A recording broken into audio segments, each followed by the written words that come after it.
Yeah, and I would love to share my story about why I'm here and I've been doing the work and why I'm so passionate about sharing this work with others.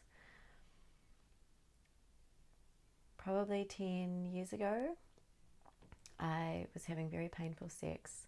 I wasn't enjoying it at all. I was having very little pleasure, and it was really affecting my relationships and my partners, my sexual pleasure. And I just decided that that was how it was going to be, that I was broken, and that, well, maybe like I just didn't care about sex, or for me, it just wasn't a big deal. And I can see other people having fun, but that's just not how I'm wired. And it was quite disheartening. And I went through many different ways of trying to deal with this. So I went to the medical field and gynecologists, and there was nothing physically wrong with me. And unfortunately, some of those experiences did more harm than good. And then I tried to push my way through it and have sexual encounters that I didn't really want to. But I thought that was the way that I was going to like fix myself.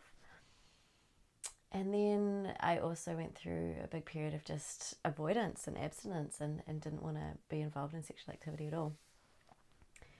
And then I realized it was probably psychological, and that I did actually want to do something about it.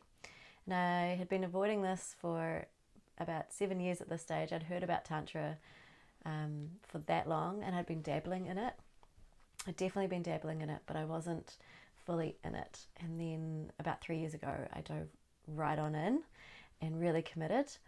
And yeah, it changed my life. It changed the way that I viewed my body. I could rewire my neural pathways, and step into much more aliveness, much more connectedness with my body, and keep pushing the ceilings of pleasure. So sometimes I feel like, oh, I'm at the ceiling, like this is amazing, and then it keeps getting more.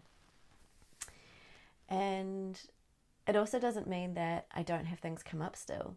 I'm still a student of life, and yeah, there are still times where I feel a little bit disconnected at times.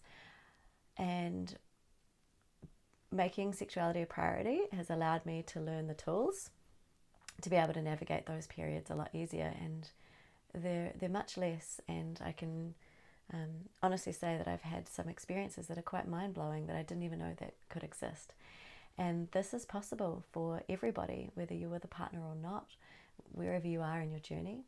And a shift that came for me was when I realized that I was responsible for my sexuality and for my pleasure, and that I had been outsourcing it, expecting my partner to be able to give me that pleasure, or my partner to be able to fulfill that hole inside of me that realized I wasn't fully connected.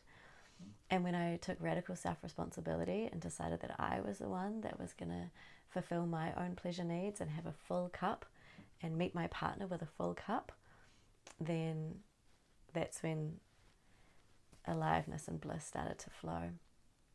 And yeah, I learnt these things, and I really wanted to take all the best practices and put them into one package and share them with people, because I think it's so valuable. And I felt so stuck, and I felt like I really didn't know where to go or who to talk to or who could help me.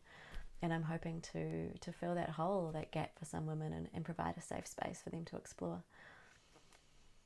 So yeah, thank you for watching this. Thank you for being a part of that. Thank you for being a part of this community.